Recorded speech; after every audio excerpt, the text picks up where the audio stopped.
Peace, family. So I'm out here trying to beat the rain. I have some potatoes that got uncovered yesterday due to a very heavy rainstorm. Actually, after I finished with the greenhouse, I got inside probably not even 30 minutes later.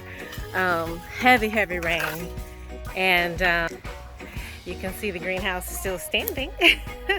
Let's take a look at the plants. Hey, my duckies. Hi, Larry.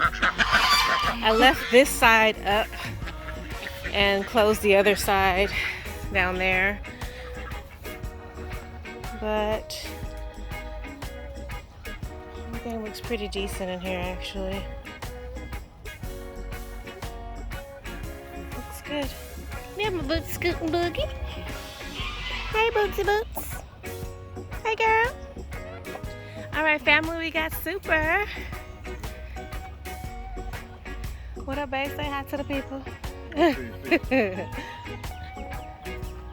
So Super's gonna help me but dig up grab that bucket, man. Dig up the potatoes that got uncovered from the storm yesterday. Like right here, there. Quite a bit of them. I think they're ready anyway. I think we should probably just go ahead and dig up everything. You can, but you still gotta dig, you know. Yeah, it's a huge ant pile right there. Yeah. And this is my brother. Y'all, I don't think y'all seen him since when we first were putting in the raised bed garden, him and my nephew's son. So, so he's gonna help me dig up potatoes. These guys just got off work, so they got off one job to come do another job. I appreciate you guys. If you dig it by, like, at the bottom, you can usually pull up, you know, the mother plant, but sometimes not. Yeah. I know. Don't use your foot, girl. Boy, this our food. So we wash it, right? Yes, but still. You scared to put your hand in the dirt? Not exactly. I'd rather get my foot dirty than my hand. You have gloves for Joe? Oh. See, look, all of YouTube see that. For the most part, yeah. A little video on the back. Yeah, you can skip this. Leave these. The ones that are covered pretty well, just leave it. Come down here, Joe. Like, here's a cluster. You could grab the mother plant. Yeah, I don't use any pesticide, so that's what you get. Yeah, just a baby. Like a kidney baby. What, it's molded? Rotted? No, it's just still attached to it. You can take it off. If it's not covered. It's really good. Oh, well, that probably could stay. Look, here's one. That's a nice one. Nice. I like to use gloves too. I can't even front, but I couldn't find my gloves. Not really, because you'll scar up your stuff. Somebody thought that was a good idea, but they probably ain't never dug up nothing before. Planting, for the initial planting.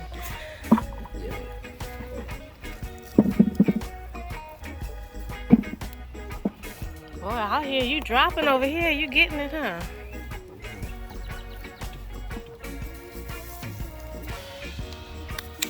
Nice pull, babe.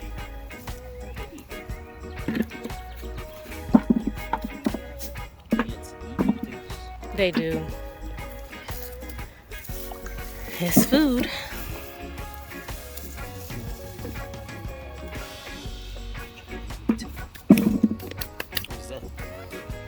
That's looks like a, what do you call it? A mushroom.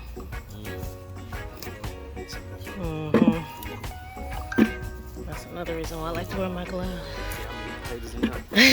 Okay, be careful.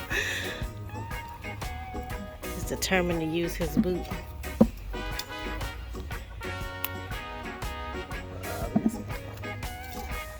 They just dug their whole house. They made their whole house around the potatoes, huh?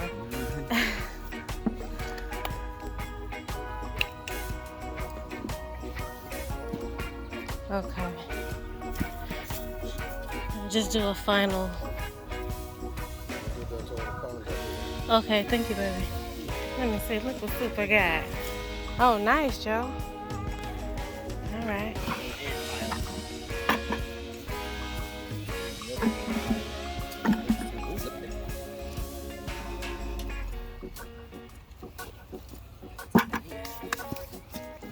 We probably need to do 2 rows of potatoes next year, huh, babe? All right, so we got potato row all dug up. I went ahead and just dug up everything. There are probably some little babies still in there, but we have rain in the forecast all week, every day. So I feel better go ahead and digging them up so I don't even have to worry about them rotting in the ground. The thing about living in the woods is all the foraging and discovering of all of the beneficial plants, what we normally call weeds. My brother's been pointing out some things to us that we didn't even know we had growing. And it seems like a lot of the things come in cycles. Like the first year we were here, we harvested a bunch of beauty berries, and we didn't see them last year. And then they popped back up this year. Same thing with the elderberry. We had a bunch of elderberry pop up this year. I've never seen any grapes. And it also, the muscadine looked like that too, the wild grape. Yeah. It was definitely a grapevine. She knee deep. Look at her. Get her. Oh my goodness. Somebody come get this dog. Oh baby, you're gonna have to give her a bath. Oh my goodness. Zora, what are you doing? Say nothing. But of course, here's a bunch of goldenrod. We harvested that last year. But then we had elderberry. A bunch of elderberry, American elderberry pop up. You can harvest the berries when they mature, if the birds let us get some. And then the leaves.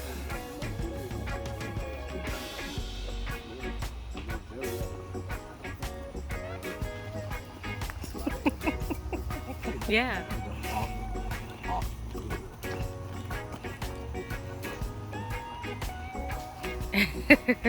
Oh, playing over there in those ashes.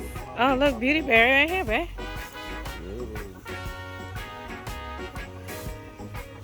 That's all beauty berry. Purple berry, super cool berry, and the leaves can be used as mosquito repellent, bug repellent. Right? Yeah.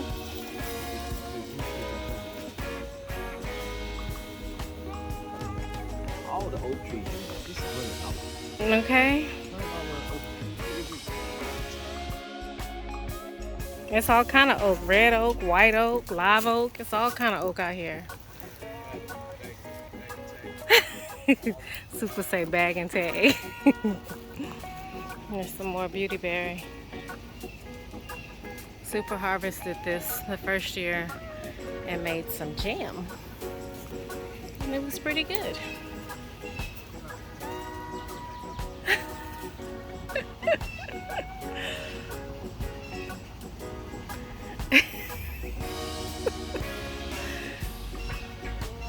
£100-pound dog pulling on a frisbee.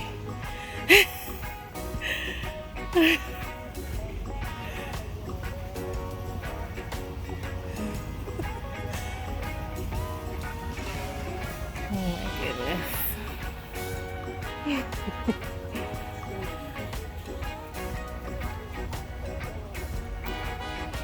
What you find, babe? It's so cool because we're still finding things. Because like I said, they come in cycles. So some things that came the first year we hadn't seen.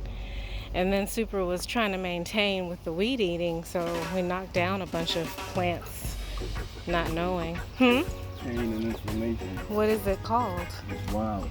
Sounds scary. Elephantophis tomentosus. Oh, okay. Common names: elephant's foot, devil's grandmother. The devil's grandmother? Yeah.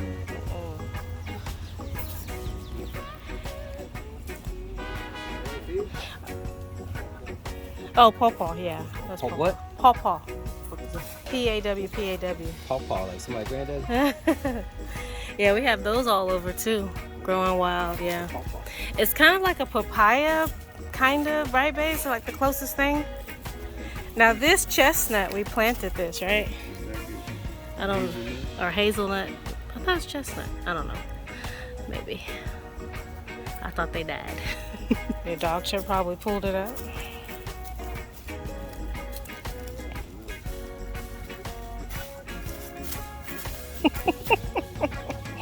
She said, I play catch by myself.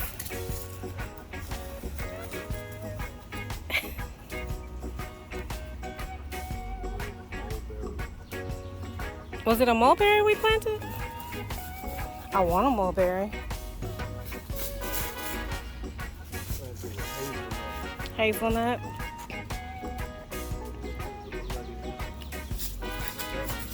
Mm-hmm.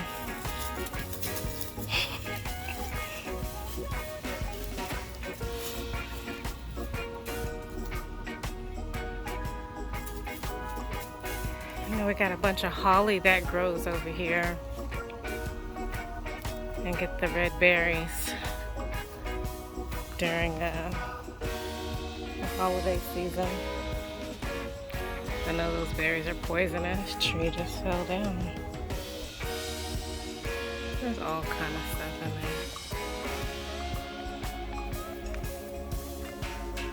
there. One thing we try to do is work with the land, steward the land so that we understand what grows here. Not everything, you know, is a quote-unquote weed. You know, the peoples that lived on this land before there was, you know, modern civilization and modern amenities, they really knew how to work with the land and cultivate it and steward in a way that you really can get the most benefit from just the natural resources. And so we're learning to do that.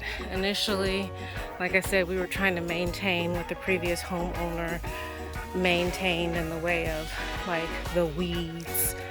But this past year, we really just let things kind of go wild. I love to see, I love to see that. And I love to learn what's growing naturally.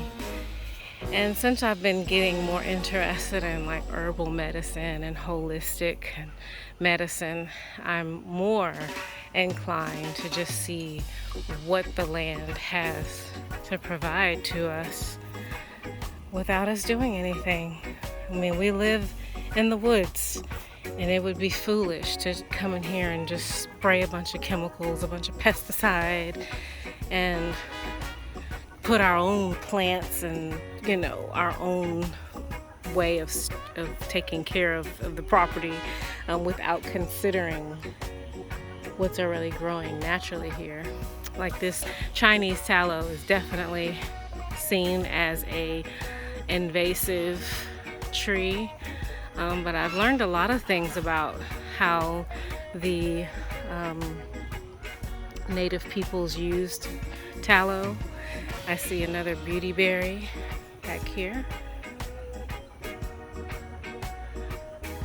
So that's what we're doing this year, is really just learning to sit with the land and cultivate the land so that we can best work with the land, because there's way more land than there is of us, and this land is gonna win every time.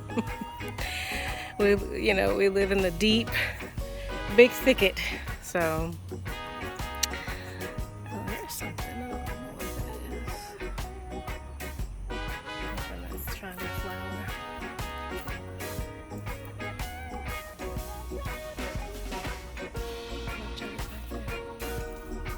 Here's another beauty berry. And here's another beauty berry. They're everywhere. Here's another beauty berry. See, Super was really focused on putting up our perimeter fence last year, so he did a lot of weed eating. I'm gonna go through here. This is one of our little entry spots into our property line, but you can see he pulled this fence. He did videos about this, but you can see it goes all the way down. We have close to 12 acres, and so he was really focused on putting up our property line and making sure that we had security first, because that was one of our goals. Part of being, self-sustaining, you have to consider how you're going to maintain your security and, ensure the security of the folks that are living here. So here's another little entryway. Sorry, I just walked into a spider web. But here you can see, cut this corner and then come back up here. And then it goes all the way down. This is going back towards the front of the property. This is our neighbor's pond. This is the back of our neighbor's property. So this is Zora's stomping ground. She loves to come back here and run the property line. When she was a puppy, that was her routine every day. We would take her and walk the property line so that, she would know where her boundaries are. And now she does it automatically. She just, when we let her out in the morning, she runs her property line, checks on her animals, sometimes antagonizes them. And so here we're behind mosquitoes. Look at that big mosquito. Whew. Now we're behind the birds, and here are the goats.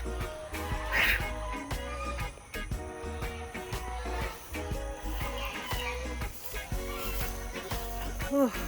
This creek is wet.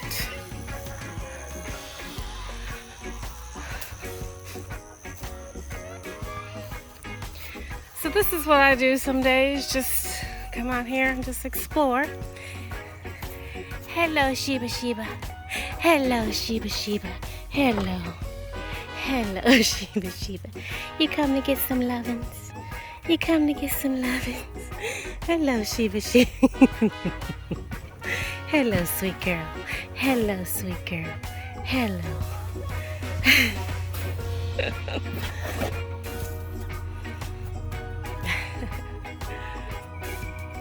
And here's the front of the property. So it's kind of where we started. All right, so the part that is cleared out, I'd say that's maybe a quarter of it. That, when I go on my little adventure walks, I just kind of look at stuff. And after a rain, I like to see where the water pools. We really considered the water pooling and where the water settles when we were trying to find out where we're going to put the animals, the ducks and the geese. So, all right, family. Thanks for joining us. We'll talk to you soon. Peace and blessings.